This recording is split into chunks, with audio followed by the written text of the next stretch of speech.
To'g'ri-da, qaranglar-da. Maktabda nari beri tukatgan bolalar bor. O'qituvchilarni yo'l ovlab maktabni bitirib, attestat olib chiqib ketgan.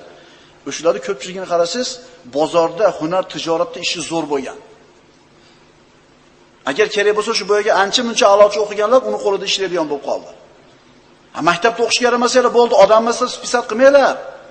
Siz bilmaysiz, bolangizning qanaqa iqtidori bor, qanaqa qobiliyati bor.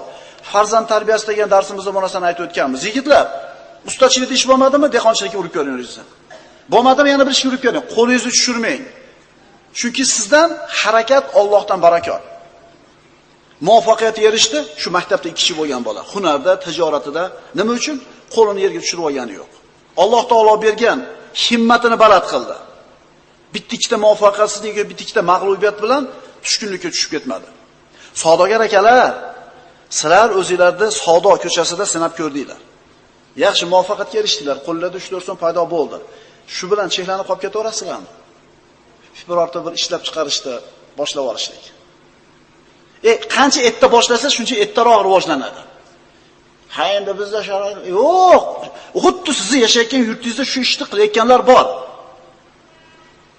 Tijoratni ishlab chiqarishga aylantirib olgan bir akamiz bitta bir savdogar odamga "Men ishni qilaylik" desa, oyiga qancha topamiz deyapti. Sirazi. Oyiga qancha topaman dema, ishlab chiqarish bunaqa bo'lmaydi. 1 yil ketar, 2 yil ketar ishini yurgizib olguncha, ungacha pribilni istama. Nech pul bo'ladi oyiga deydi. To'g'rimi, savdogarlar?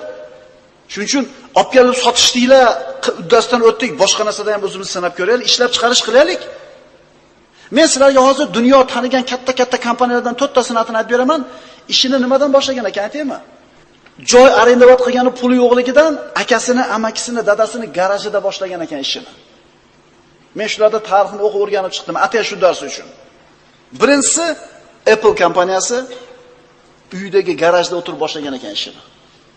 Ko'pchiliklarda qo'lida bor iPhone. Ikkinchisi Microsoft. U ham garajda boshlagan ekan ishini. Keyingisi Google. 4-firma ana shu dunyo tanigan Harley Davidson ekan. Ana shu dunyodagi eng mashhur mototsikllar ishlab chiqaradigan kompaniyalar bormi? Garajdan boshlagan ekan ishini. Ukalar, akalar, sizlar qo'lingizda tushirmanglar, bizga no yo'q demanglar. Katta gulxon kichkina uchqundan boshlanadi. Qo'lingizda tushirmanglar. Adidas firmasi nimadan boshlagan? Bitta kosibxonadan boshlangan. Aka-uka kosiblar bo'lgan.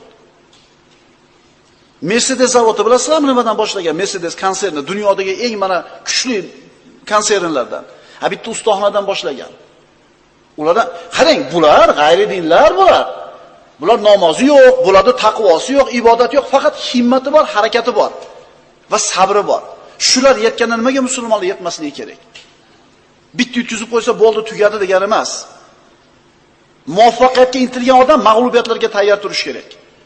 Cho'qqiga chiqmoqchi bo'lgan odam qo'li shilinishi, tizzasi shilinishiga tayyor turishligi kerak. Hech narsa bo'lmaydi, hech yerda shilinmaydi qachon? Dadangizni topganni yeb o'tirgan paytingizda.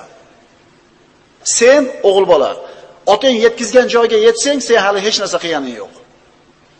Dadang yetgan joydan o'tsang, bir narsa qilgan bo'lasan. Alloh subhanahu va taolo barchalarimizni oliy himmat insonlardan qilsin. Aqulu qawli hada va astagfirulloh li va lakum. Assalomu alaykum va rahmatullohi va barakatuh.